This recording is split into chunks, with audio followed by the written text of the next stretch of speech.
So hello students, welcome to this class of the physics. Last time आपण centre of mass कसा calculate करायचा, त्याची centre of mass of different particle, system of पार्टिकलचा centre of mass कसा calculate करायचा हा part बघितलेला आहे. सेंटर ऑफ मास मध्ये अजून भरपूर इंटरेस्टिंग पार्ट आहे, तो आपण इथून पुढे स्टडी करणार आहे. Okay, before that what are the characteristic of centre of mass that we are going to study now. Okay, characteristics of centre of mass. Now the first characteristic is that center of mass can be inside, outside or on the surface.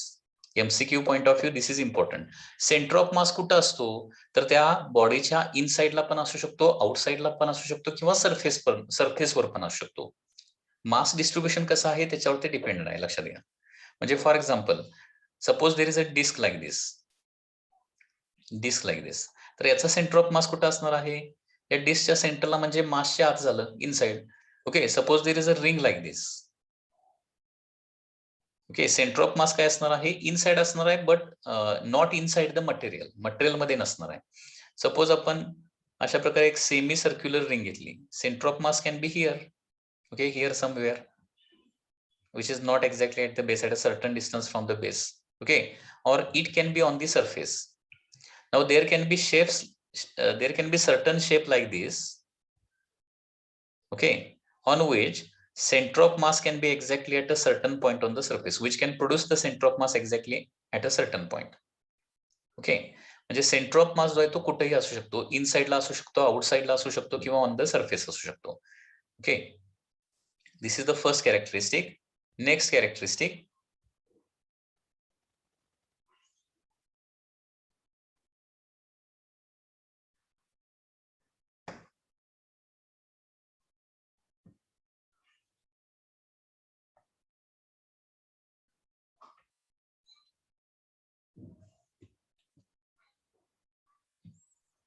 next characteristics are like this.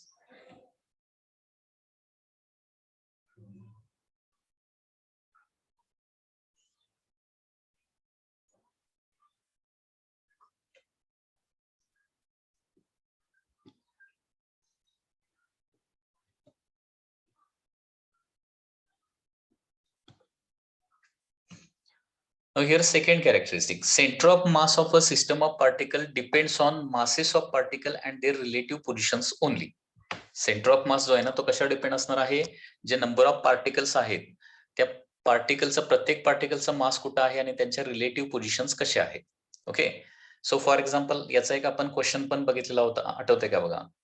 Okay, suppose there is a XY system like this, XY system, आणि there are large number of particles, each is having mass m. प्रत्येक पार्टिकलचं mass m आहे. Large number of particle किंवा n particle आहेत असं आपण म्हणूया. And all these particles are at equidistance from the origin. सगळे पार्टिकल ओरिजिन पासून इक्वल डिस्टन्सलाच आहेत. तर त्यांचा सेंटर ऑफ मास कुठं असेल? तर सगळे इक्वल डिस्टन्सला असतील तर ते सर्कलवर पण असू शकतात. नंबर ऑफ पार्टिकल आहेत आणि म्हणजे ओरिजिन पासून कुठं आहेत? इक्वल डिस्टन्सला सगळे पार्टिकल आहेत. तर हे असे ठेवू शकतो. असे ठेवले तर काय होणार आहे? सेंटर ऑफ मास एक्झॅक्टली ओरिजिनलाच येणार. सपोज हेच पार्टिकल, पुन्हा एकदा ओरिजिन आहे, हेच पार्टिकल, सगळे particle equal distance from the origin, म्हणजे काय करू शकतो? सेमी सर्कलवर ठेवू शकतो. सेमी सर्कलवर ठेवलं तर थोडंसं काय होणार आहे? वाय ऍक्सिसवर कुठेतरी सेंटर ऑफ मास येणार आहे. Okay, it is not at the origin. हे सगळे particle equal distance from the origin, म्हणजे काय करू शकतो? या क्वार्टरवर पण ठेवू शकतो सगळे पार्टिकल, जेणेकरून ते काय होईल? सगळे इक्वल डिस्टन्सला येतील. याचा सेंटर ऑफ मास कुठे येणार आहे? सर्टन डिस्टन्स एक्स आणि सर्टन डिस्टन्स वाय ला पण येणार आहे. ओके, आणि हे सगळेच पार्टिकल एकावर एक ग्रुप करून एकाच पॉइंटला सगळे ठेवले, एकावर एक ठेवले, तर सेंटर ऑफ मास कुठे येणार exactly?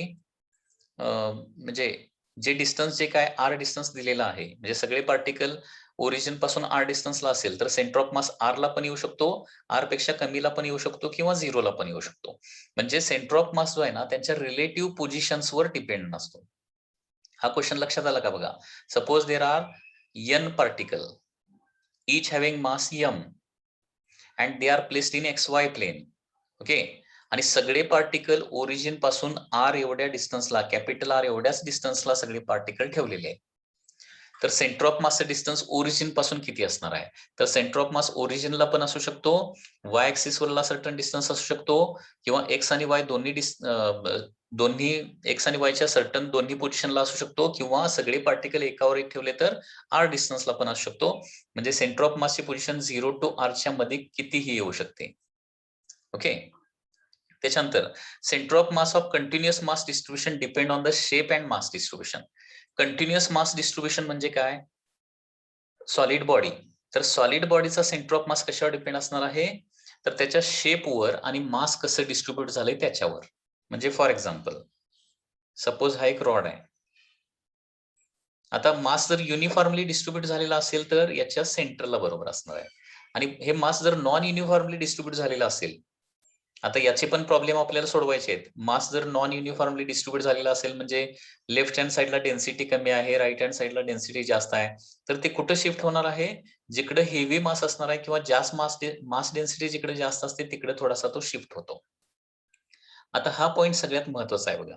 Some of moment of mass about centre of mass is always 0. Okay, sum of moment of mass about centre of mass is always equal to 0. Okay, याचा मिनिंग काय होतो? सपोज हे number of असे particle आहेत आणि इथं त्यांचा centre of मास आहे COM.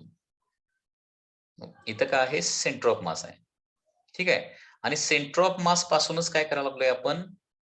सेंटर ऑफ मास पासूनच काय करायला लागलोय? सगळे म्हणजे कॅल्क्युलेशन करायला लागलोय. आता x coordinate of centre of मासचा फॉर्म्युला काय असतो बघा? m1 x1 plus m2 x2 up to काय असणार आहे? mn xn divided by sum of all the masses येणार आहे. आता जिथं सेंटर ऑफ मास आहे तिथंच आपण जर ओरिजिन घेतला, XY सिस्टमचा ओरिजिन घेतला, जिथं सेंटर ऑफ मास आहे तिथंच आपण काय घेतला? ओरिजिन घेतला. तर x coordinate of centre of mass किती येणार? 0. सो 0 इज इक्वल टू काय येणार आहे? 0 इंटू समेशन ऑफ m म्हणजे 0च येणार आहे. सो 0 इज इक्वल टू काय येणार आहे? m1 x1 plus m2 x2 and so on येणार आहे. आता m1 x1 m2 x2 म्हणजे काय? मास इंटू डिस्टन्स. मास इंटू डिस्टन्स म्हणजे मास इंटू डिस्टन्स म्हणजे मोमेंट ऑफ मास. लक्षात घ्या. मोमेंट ऑफ मास म्हणजे काय? मास इंटू डिस्टन्स. तर सेंटर ऑफ मास भोवती centre of mass about centre of mass काय होतं नेहमी? मास इंटू डिस्टन्स हे नेहमी काय असतं? याची सम जर केली तर ती काय असते? नेहमी 0 येते. याचाच दुसरा मिनिंग काय होतो माहितीये का? मास इंटू डिस्टन्स जेवढं लेफ्ट हँड साइडला असणार तेवढंच mass into distance right hand साइडला असतं. ओके, जेवढं mass into distance left hand साइडला असणार आहे तेवढंच mass into distance right hand साइडला. म्हणजे असं याचा मिनिंग घ्यायचं नाहीये, सेंटर ऑफ मासच्या लेफ्ट हँड साइडला मास जेवढा असेल तेवढंच राईट हँड साइडला मास असेल असं नाही. लक्षात येतं ना मी काय सांगतोय? या सेंटेन्सचा मिनिंग काय होतो? सेंटर ऑफ मासच्या लेफ्ट हँड साइडला जेवढं मास आहे तेवढंच राईट हँड साइडला मास असेल का?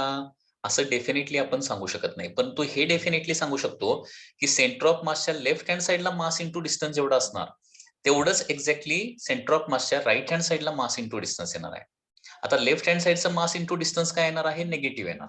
आणि राईट हँड साइडचं मास इंटू डिस्टन्स काय येणार आहे? पॉझिटिव्ह येणार. मग त्याच्यामुळे मास इंटू डिस्टन्स सगळ्या मास इंटू डिस्टन्सची सम केली तर जेवढं लेफ्ट हँड साइडला निगेटिव्ह तेवढं राईट हँड साइडला पॉझिटिव्ह, त्याच्यामुळे त्याची सम काय येणार? नेहमी 0 येणार आहे. म्हणजे सिंपल कन्सेप्ट लक्षात ठेवा. सेंटर ऑफ मासच्या लेफ्ट हँड साइडला जेवढं मास इंटू डिस्टन्स असतं तेवढंच राईट हँड साइडला मास इंटू डिस्टन्स असतं. सिमिलरली सेंटर ऑफ मासच्या वर जेवढं मास इंटू डिस्टन्स असतं तेवढंच सेंटर ऑफ मासच्या खाली मास इंटू डिस्टन्स असतं. हे लक्षात ठेवा. आणि यालाच काय म्हणतो आपण? Moment of mass about centre of mass is always equal to 0 असतं. किंवा sum of moment of masses about centre of masses is always equal to 0. So this is a very important characteristic. Next characteristic is that mass of the body need not be at the position of center of mass. Centre of मास जवळ मास असेलच अशी काही याची काही guarantee नाहीये. हे example घ्या ना, रिंगचं एक्झाम्पल घेतलं तर जिथं सेंटर ऑफ मास आहे तिथं मास रिंगचं आहे का? नाहीये. ओके, ते असू पण शकतं, नसू पण शकतं. We can not definitely say. That is the fifth characteristic. Next,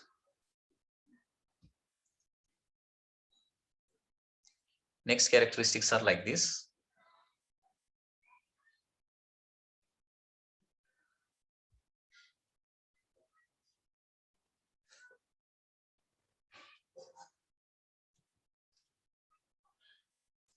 Center of mass position is independent of frame of reference. FOR means frame of reference. आताच आपण बघितलंय की फ्रेम ऑफ रेफरन्स वर काय डिपेंड असतं काय डिपेंड नसतं ह्या आपण सुरुवातीपासून बघत आलेलो आहे. पुन्हा एकदा बघा, मास फ्रेम ऑफ रेफरन्स वर डिपेंड असतं का नसतं. फोर्स फ्रेम ऑफ रेफरन्स वर डिपेंड असतो का नसतो. व्हेलॉसिटी FOR वर डिपेंड असते. ऍक्सेलरेशन फ्रेम ऑफ रेफरन्स वर डिपेंड असतं का नसतं. Work done frame of reference वर डिपेंड असतं का असतं. लक्षात घ्या. तसं सेंटर ऑफ मासचं काय येणार आहे. सेंटर ऑफ मास देखील फ्रेम ऑफ रेफरन्स वर डिपेंड नसतो.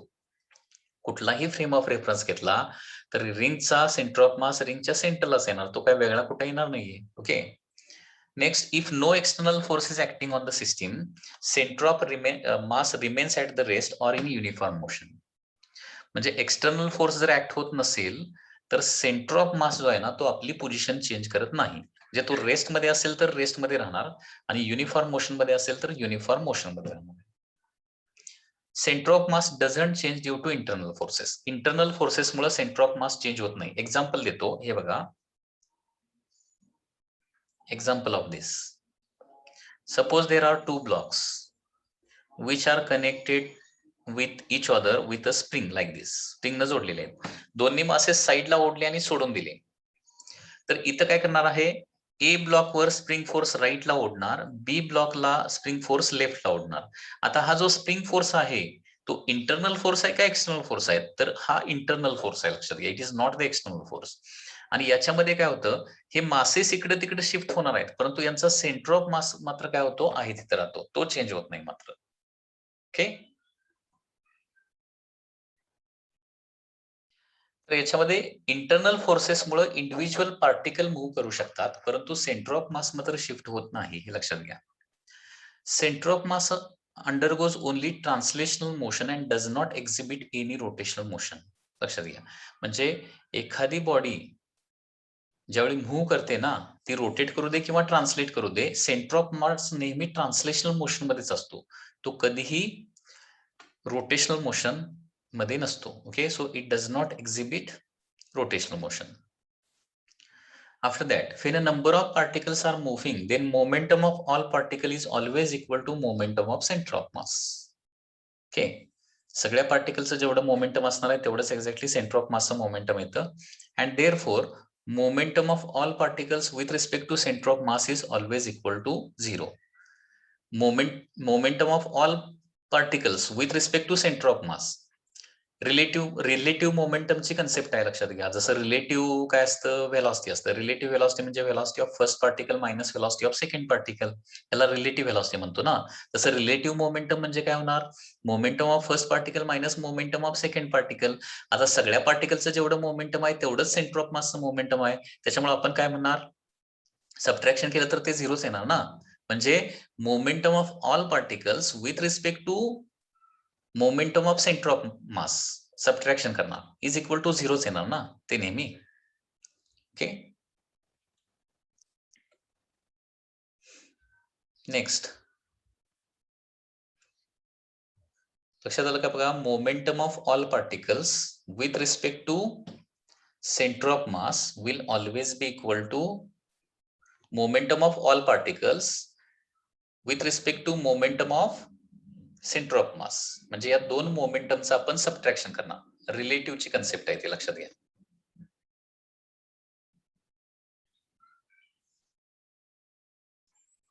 That is always equal to 0. दोन मोमेंटमचं सबट्रॅक्शन, दोन मोमेंटम इक्वल असले तरच काय होणार, एकमेकाला कॅन्सल करणार.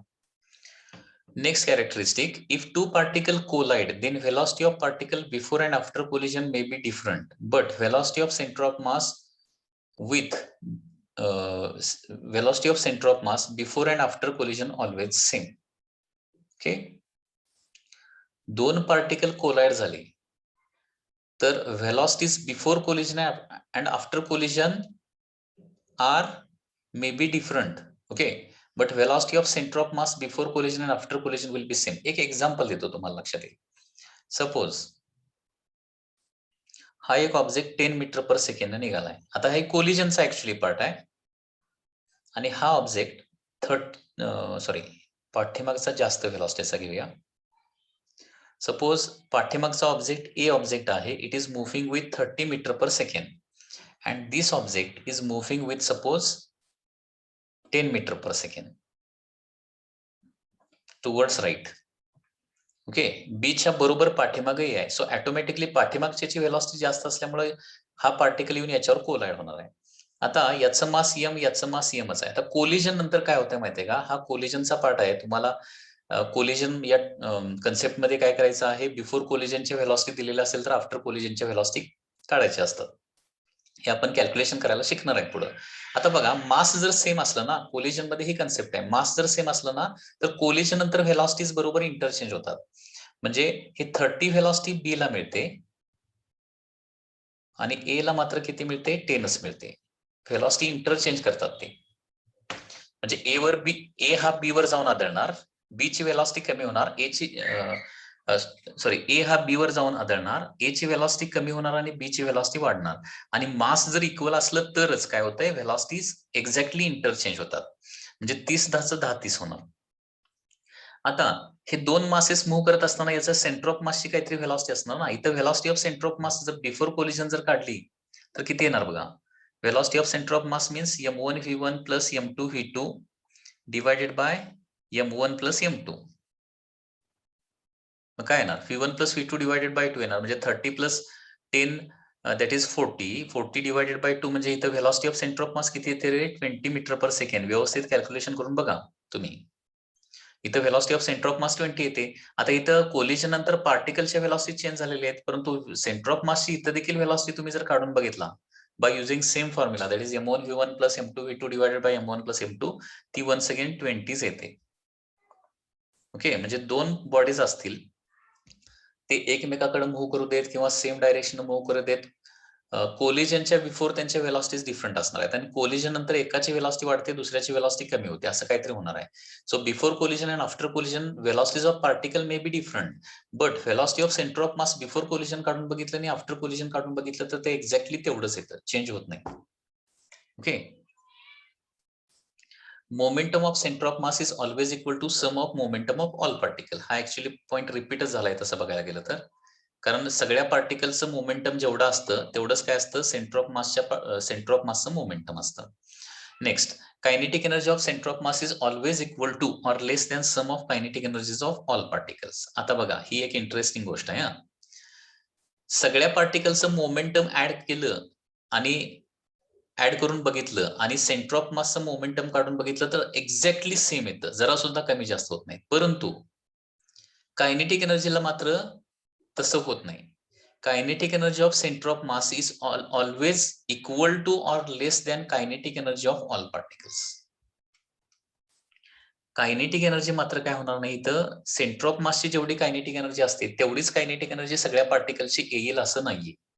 ओके, ती मात्र डिफरंट येऊ शकते.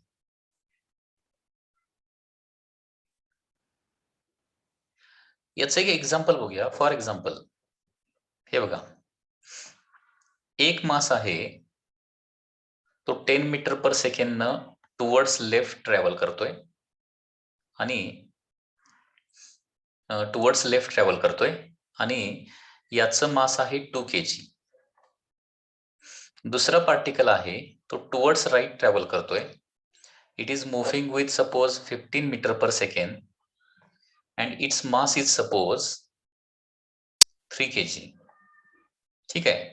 आता इथं काय करूया, पार्टिकलचं टोटल मोमेंटम काढूया आणि सेंटर ऑफ मासचं टोटल मोमेंटम काढूया. त्याच्यानंतर पार्टिकलची कायनेटिक एनर्जी काढूया आणि सेंटर ऑफ मासची कायनेटिक एनर्जी काढूया. कसं होतंय बघा. आता बघा, आता मोमेंटम ही वेक्टर क्वांटिटी आहे, त्याच्यामुळे मोमेंटमची सम करायची म्हणजे वेक्टर सम करायची. लक्षात घ्या, suppose this is I direction and this is जे डायरेक्शन. ओके, आता मोमेंटम ऑफ पार्टिकल्सचं मोमेंटम काढूया. बघा कसं होणार. पहिल्या पार्टिकलचं मोमेंटम ऑफ पार्टिकल म्हणजे पी पार्टिकल्स बार असं लिहितो. पहिल्या पार्टिकलचा मोमेंटम 10 × 2 ना. मोमेंटम म्हणजे मास इंटू व्हेलॉसिटी. 10 × 2 किती येणार रे, 20. आणि डायरेक्शन त्याला मायनस आय कॅप येणार, बरोबर. दुसऱ्या पार्टिकलचं मोमेंटम किती येणार आहे, 15 into 3 म्हणजे किती येणार आहे 45 येणार आणि ते काय येणार आहे plus i cap direction. So total momentum of particle किती आलं बघा, that is equal to 25 i cap is the momentum of particle. Okay, याच्यामध्ये कोणाला काही डाऊट नसावा. आता momentum of centre of mass काढूया. Momentum of COM, centre of mass. Okay, तर त्याच्यासाठी आपल्याला काय करावं लागेल, velocity of centre of mass अगोदर काढावं लागेल. Velocity of centre of mass कसं काढणार, m1 v1 plus m2 v2 divided by m1 plus m2. Okay, तर velocity of centre of mass, पहिल्याचा मास आहे 2, व्हेलॉसिटी आहे -10 आय कॅप, कारण व्हेलॉसिटी वेक्टर क्वांटिटी आहे त्याच्यामुळे ती डायरेक्शन व्यवस्थित घ्यावे लागेल आपल्याला तिथं. प्लस सेकंड पार्टिकलचं मास आहे 3 आणि डायरेक्शन आहे that is plus 15 i cap divided by total mass that is 5. Okay, तर velocity of centre of mass किती येणार बघा, velocity of centre of mass will be 2 into -10 that is 20. 15 into 3 म्हणजे किती होणार आहे सांगा, 15 into 3 45. 45 minus 20 म्हणजे किती येणार आहे 25 i cap divided bye 3. He velocity of centre of मास झाली. कॅल्क्युलेशन करेक्ट आहे का बघा. आणि आता momentum of centre of mass म्हणजे काय येणार आहे, टोटल मास, जे काही टोटल मास आहे into velocity of centre of mass. हे केलं तर टोटल मास किती, 2 + 3 दॅट इज इक्वल टू, हे सॉरी 5 आहे इथं, 5. टोटल मास आहे 5 आणि व्हेलॉसिटी ऑफ सेंटर ऑफ मास आहे 25/5 i cap. So 5 get cancel and therefore काय येणार आहे 25 आय कॅपच येणार आहे. बघा, इंडिव्हिज्युअल पार्टिकलचं मोमेंटम काढलं आणि ऍडिशन केली आणि सेंटर ऑफ मासची व्हेलॉसिटी अगोदर काढली आणि ते व्हेलॉसिटीला काय केलं, टोटल मासनं मल्टिप्लाय केलं की मोमेंटम ऑफ सेंटर ऑफ मास येणार. आता इथं एक्झॅक्टली मॅच झालंय बघा, दिसते का, इंडिव्हिज्युअल पार्टिकलचं मोमेंटम काढून त्यांची ऍडिशन केली म्हणजे वेक्टर ऍडिशन, लक्षात घ्या.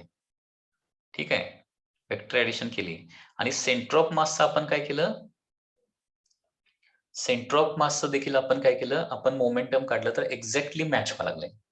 आता कायनेटिक एनर्जी मॅच होते काय बघूया. आता कायनेटिक एनर्जी ऑफ पार्टिकल्स काढूया अगोदर.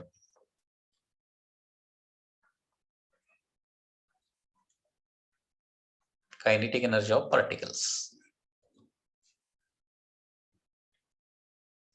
that is kinetic energy of particle, total kinetic energy, पहिल्याचा half m into V square, आता स्क्वेअर असल्यामुळे इथे वेक्टर काही येत नाही, plus half m1 v1 square plus half m2 v2 square येणार म्हणजे किती येणार आहे, हाफ कॉमन काढूया, m1 v1 square means 2 into 100 that is 200 होणार, plus m2 means 3 into 225. Okay, that is total येतं हे काहीतरी 225 into 3 675. 675 plus 200 that is 875 divided by 2 437.5 joule. So this is the kinetic energy of particles आलं. आता kinetic energy of center of mass काढून बघूया. Okay, kinetic energy of center of mass means half into centre of मासचं mass म्हणजे सगळ्या पार्टिकलचं mass, लक्षात घ्या किती 5 into V square means 25 square that is 625. Sorry, velocity किती आहे, सॉरी 25/5 आहे ना, व्हेलॉसिटी किती आली इथं 25 डिवायडेड बाय 5 म्हणजे 5 येणार आहे, 5 आय कॅप. सो 5 चा स्क्वेअर किती रे, 5 चा स्क्वेअर 25 येणार. सो 25 5 आर 125 डिवायडेड बाय 2 म्हणजे हे येते 62.5 जूल ओनली. जे kinetic energy of centre of mass काय आलं, कमी आलं. ओके, करेक्ट ना, kinetic energy of centre of mass कमी आलं आणि kinetic energy of individual particle काढून त्याचे ऍडिशन केले तर ती मात्र जास्त येते. Okay, so momentum of particle is sum of momentum of all particle is always equal to काय असणार आहे, momentum of centre of mass. हे डेफिनेटली असणारच आहे. परंतु kinetic energy, sum of kinetic energy of all particles may be equal to or may not be equal to the kinetic energy of centre of mass. आता particularly या problem मध्ये काय झालंय, kinetic energy पार्टिकलची जास्त येते आणि सेंटर ऑफ मासची कमी येते. म्हणजे सेंटर ऑफ मासची नेहमी कमी असते किंवा इक्वल असते. आता इथं सध्या तरी कमी आली आहे, पर्टिक्युलरली या प्रॉब्लेम मध्ये. इक्वल कधी कधी येऊ शकेल रे, सांगू शकाल कोण? सो इन दिस वे या स्टेटमेंटचं मिनिंग तुम्हाला लक्षात आलेलं असेल की नेहमी पार्टिकलचं जेवढं टोटल, सगळ्या पार्टिकलचं जेवढं टोटल मोमेंटम असणार आहे तेवढंच एक्झॅक्टली सेंटर ऑफ मासचं मोमेंटम असणार आहे. परंतु कायनेटिक एनर्जीला मात्र ते तसं होत नाही. सेंटर ऑफ मासची कायनेटिक एनर्जी ही सगळ्या पार्टिकलच्या कायनेटिक एनर्जीच्या सम एवढं असतं किंवा त्याच्यापेक्षा कमी असतं. म्हणजे kinetic energy of centre of mass कमी असू शकते. सेम कधी होते आणि कमी कधी होते, जर सगळे पार्टिकल एकाच डायरेक्शन ट्रॅव्हल करत असेल तर काय होणार आहे, kinetic energy of centre of mass will be exactly equal to kinetic energy of all particles. आणि पार्टिकल डिफरंट डायरेक्शन ट्रॅव्हल करत असले तर मात्र काय होणार आहे, kinetic energy of particles will be more and kinetic energy of centre of mass will be less.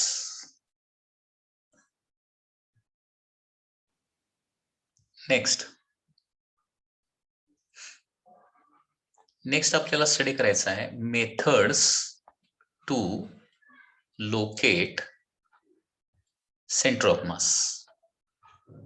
Centre of mass locate करायच्या methods आपण आता बघणार आहे. तर त्याच्यामध्ये फर्स्ट मेथड आहे that is considering body as a point mass. Okay, considering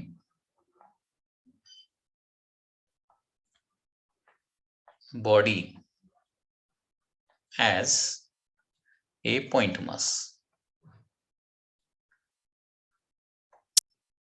So this is the first method. Methods to locate center of mass is first त्याच्यामध्ये आहे considering body as a point mass. म्हणजे बॉडीला काय करायचं, particle consider करायचा आणि आपले general फॉर्म्युले वापरायचे. कारण आतापर्यंत जे आपण सेंटर ऑफ मासच्या कॅल्क्युलेशनचे फॉर्म्युले बघितलेत ते कुणासाठी बघितलेत, पार्टिकलसाठी बघितलेत. म्हणजे x coordinate of the centre of mass of the particle m1 x1 plus m2 x2, हे m1 मास म्हणजे काय कन्सिडर केलं होतं, पार्टिकलचं मास. आता आपल्याला काय करायचंय, centre of mass of bodies काढायचं आहे किंवा बॉडीच्या कॉम्बिनेशनचा सेंटर ऑफ मास काढायचा आहे. तर ते बॉडीजच्या कॉम्बिनेशनचा सेंटर ऑफ मास म्हणजे डिस्कला डिस्क लावली, प्लेटला सेमी सर्क्युलर डिस्क लावली. परवा जो आपण एक त्या टाईपचा प्रॉब्लेम सॉल्व्ह केला होता, लक्षात घ्या. तर असं जर बॉडीजच्या कॉम्बिनेशनचे प्रॉब्लेम जर सॉल्व्ह करायचे असेल तर त्याच्यामध्ये फर्स्ट मेथड आहे, काय करायचं, त्या बॉडीला काढायचं आणि त्या बॉडीच्या मास एवढा पार्टिकल काय करायचं आहे आपल्याला, त्याच्या सेंटर ऑफ मासला कन्सिडर करायचं आहे. ओके, याचं एक एक्झाम्पल डायरेक्टली घेऊया म्हणजे तुम्हाला आणखी समजेल. एक्झाम्पल दॅट इज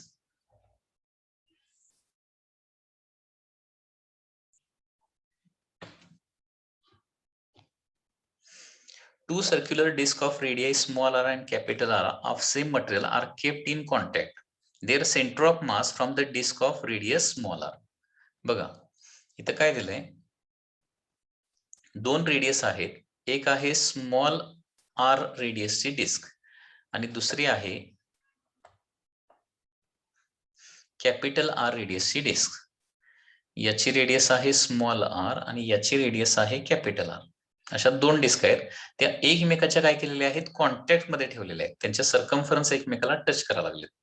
ओके, तर त्यांचा सेंटर ऑफ मास जो आहे, त्यांचा सेंटर ऑफ मास हा स्मॉल आर रेडियस म्हणजे स्मॉलर डिस्कचा जो सेंटर आहे तिथून किती डिस्टन्स असणार आहे. सपोज याला आपण एक्स ऍक्सिस अझ्युम करूया. ओके, याला वाय ऍक्सिस अझ्युम करूया. तर आपण काय करणार इथं डायरेक्टली या स्मॉलर डिस्कचं मास काय करणार आहे, त्याच्या सेंटरला कॉन्सन्ट्रेट झालंय असे अझ्युम करणार आणि लार्जर डिस्कचं मास जे आहे ना ते त्याच्या सेंटरला कॉन्सन्ट्रेट झालंय असे अझ्युम करणार. म्हणजे इथं दोन मास मी करणार आहे, कन्सिडर करणार. ओके, स्मॉलर डिस्कचा मास सपोज स्मॉल एम असेल आणि लार्जर डिस्कचा मास सपोज कॅपिटल एम असेल. तर स्मॉल एम मास त्याच्या डिस्कला कॉन्सन्ट्रेट झालाय अझ्युम करणार. म्हणजे ही डिस्क काढून तिथं काय केला, स्मॉल एम ती डिस्क काढून त्या डिस्कच्या सेंटरला स्मॉल एम मासचा आपण एक पार्टिकल कन्सिडर केलेला आहे. त्याचबरोबर मोठी डिस्क काढून त्याच्याऐवजी काय केलेलं आहे, कॅपिटल एम मासचा काय केलेला आहे, त्याच्या सेंटरला एक पार्टिकल कन्सिडर केलेला आहे. आता स्मॉल एम पासूनचं सेंटर ऑफ मासचं डिस्टन्स काढायचं आहे. ठीक आहे. Suppose this is the X axis. आता इथं फॉर्म्युला काय येणार बघा, X coordinate of centre of mass, दोनच पार्टिकल आहेत आता, that is m1 x1 plus m2 x2 divided by काय येणार आहे, m1 प्लस m2 येणार आहे. ठीक आहे. आता डिस्क मध्ये काय होतं, डिस्कच्या केसमध्ये सगळं जे मास आहे, मास जे आहे ते कशाला डायरेक्टली प्रोपोर्शनल असणार आहे, एरियाला डायरेक्टली प्रोपोर्शनल असणार आहे. Okay, so mass of disc is directly proportional to area. जेवढा एरिया जास्त तेवढं काय येणार आहे, त्याचं मास येणार आहे. जेवढा एरिया जास्त असेल तेवढं मास जास्त असणार आहे. आता m1 म्हणजे काय येणार आहे, इथं mass is directly proportional to area असतं. So mass is equal to some constant into area असं मी लिहू शकतो. त्याच्यामुळे m1 म्हणजे काय येणार आहे, c इंटू a1 येणार आहे, into x1 as it is, plus m2 म्हणजे काय येणार आहे, c into a2 into x2 divided by m1 म्हणजे c इंटू a1 प्लस काय येणार आहे, c इंटू a2 येणार आहे. सगळं c कॅन्सल होईल आणि x coordinate of centre of mass काय येणार बघा, आता ते x1 काय येणार आहे, 0च येणार आहे. x1 is equal to 0. त्याच्यामुळे फॉर्म्युल्यामध्ये फायनली काय होणार आहे, x1 0 झाल्यामुळं c(a1 x1 ही टर्म 0 होणार आहे. c ऑलरेडी गेलेला आहे, म्हणजे फॉर्म्युलेमध्ये राहणार आहे a2 x2 divided by a1 प्लस a2 येणार आहे. So this is the formula, final formula a2 x2 divided by a1 प्लस a2 हा फॉर्म्युला येणार आहे. आणि याच्यामध्ये x2 म्हणजे काय, हे डिस्टन्स, सेकंड पार्टिकलचं डिस्टन्स, ते small r plus capital R होणार. जे हा फॉर्म्युला असा लिहू शकतो, a2 capital R plus small r divided by a1 प्लस a2 येणार आहे. ओके, म्हणजे डिस्कची जर केस आली, डिस्कचा जर प्रॉब्लेम आला तर काय करायचं, m1 x1 plus m2 x2 divided by m1 plus m2 हा फॉर्म्युला वापरण्याऐवजी a1 x1 plus a2 x2 divided by a1 प्लस a2 हा फॉर्म्युला तुम्ही वापरू शकता. ओके, म्हणजे disc in contact with disc किंवा plate in contact with disc. Okay, plate किंवा डिस्कचा प्रॉब्लेम आला तर इथं नेहमी लक्षात ठेवा, प्लेट किंवा डिस्क, ओके, किंवा डिस्क आणि प्लेट यांचं कॉम्बिनेशन एटसेट्रा या पद्धतीने आलं तर एक्स कोऑर्डिनेट किंवा Y coordinate of centre of मास काढायला फॉर्म्युला काय वापरायचा, m1 x1 नव्हे तर a1 x1 plus a2 x2 divided by काय येणार आहे, a1 प्लस a2 या पद्धतीने हा फॉर्म्युला येणार आहे. ओके, तर हा फॉर्म्युला येणार आहे जर प्लेट शेप्ड किंवा डिस्क शेप्ड प्रॉब्लेम म्हणजे बॉडीज आल्या तर. ठीक आहे, याचं एक एक्झाम्पल घेऊया, आणखी एक्झाम्पल म्हणजे तुम्हाला लक्षात येईल. फॉर एक्झाम्पल, सपोज अशा प्रकारे एक स्क्वेअर प्लेट आहे, स्क्वेअर प्लेट आहे, त्याची प्रत्येक साइड स्मॉल ए आहे आणि याला काय लावलेलं आहे, एक सेमी सर्क्युलर प्लेट इथं लावलेली आहे, सेमी सर्क्युलर प्लेट. ओके, तर क्वेश्चन मध्ये काय विचारलंय, what is the position of centre of mass from the centre of the square plate. Square प्लेटच्या सेंटर पासून म्हणजे या पॉइंट पासून, ओ पॉइंट पासून सेंटर ऑफ मास किती डिस्टन्सला असेल.